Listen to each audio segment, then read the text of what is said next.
Hello everyone, I'm Dr. Catalana, and I wanted to take a moment to introduce myself and say welcome to Education 595.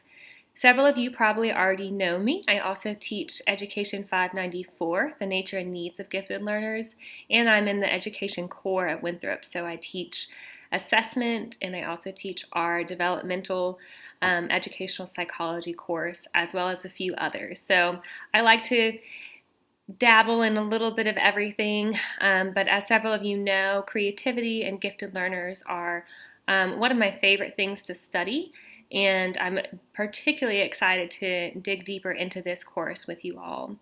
So, Education 595 is all about how we actually meet the needs of gifted learners. So if you've already studied Education 594, we have hopefully convinced you that students who are gifted are different. They're not just gifted when they are in the gifted classroom. They are gifted at home, on the playground, when they're getting ready for bed, during homeroom, during lunch, and it's important that we are constantly thinking about how we can best serve these students. So the focus of this course is exactly that. How do we serve gifted students in the regular education classroom? How can we differentiate so that we're meeting not just their levels of readiness in terms of intellectual readiness, but we're also meeting their interests and their learning preferences, and we're helping them uncover what they're really passionate about. So I like this course because it's as practical as we can make it. I love the fact that several of you taking this course are practicing teachers. So I just want to say from the start, I like it when my students challenge me. If you feel that this course becomes too idealistic and this doesn't seem like something we can actually do in the classroom, I want you to tell me, because the purpose of this course is not to create this perfect world of if only we had everything that we wanted in education. The purpose of this world is to recognize we have all kinds of learners in our classroom. What are some practical strategies that we can use to really serve our students who are gifted and talented? Just a couple of logistical pieces to make sure that I review. So I do run this course on a Monday through Sunday schedule. So every Monday morning I'll post an announcement and it will tell you welcome to week 1 or week 2, wherever we are. And within that announcement, I will remind you to watch our welcome video. So I really highly encourage you to watch this. This is an opportunity for me to touch base face-to-face at the start of each week. During these videos, I like to review the previous week's content and do a little bit of recap, and also clearly discuss what we're doing for the next week. This is helpful because in online courses, there's a lot of moving pieces and you really have to stay on top of things. Particularly in this class, we are running this on a 6-week schedule.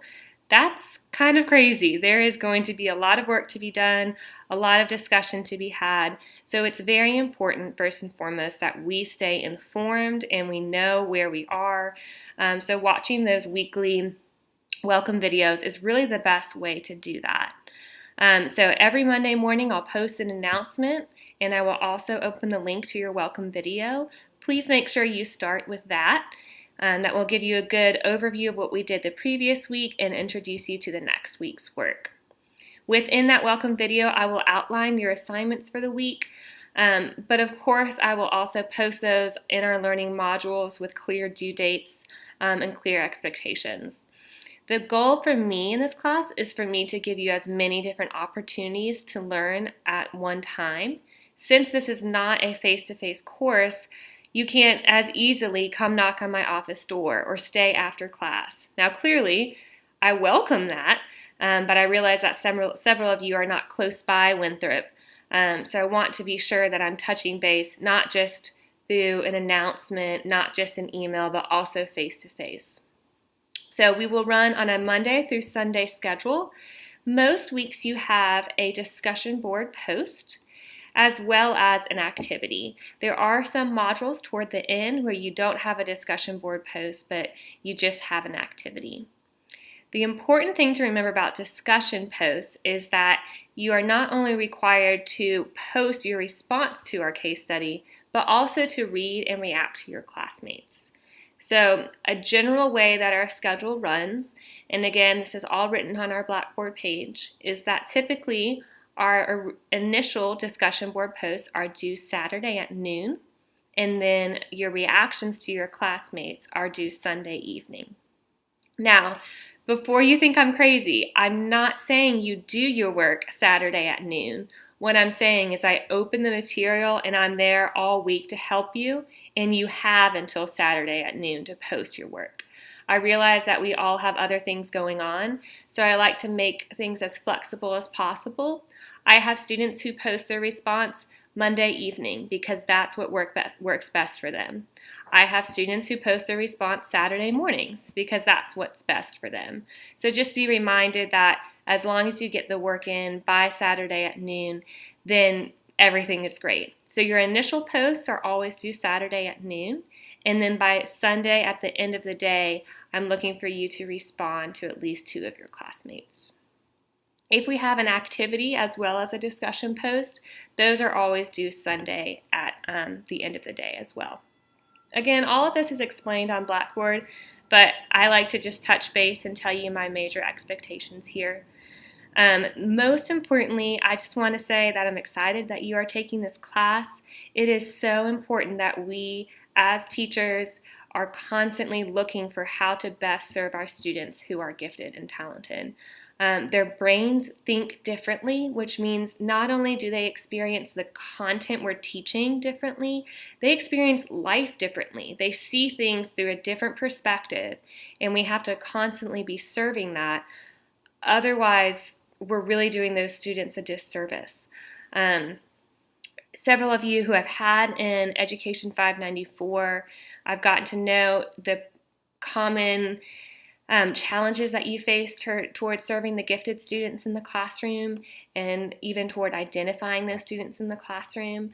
Please know that I want to continue to hear those stories. So first and foremost, I just want you to put a face to the name. Please do not hesitate to email me, and we can set up a time to video chat or just talk via phone. I try to be as responsive as possible in terms of emails. But welcome to Education 594, and before you get before you jump in rather to week 1, make sure you watch the Welcome to Week 1 video. So this is just a very general video for me to give you an update on what the class is and a couple of things to expect. I hope that you guys are excited. I know that you're very busy. This is a busy time of year.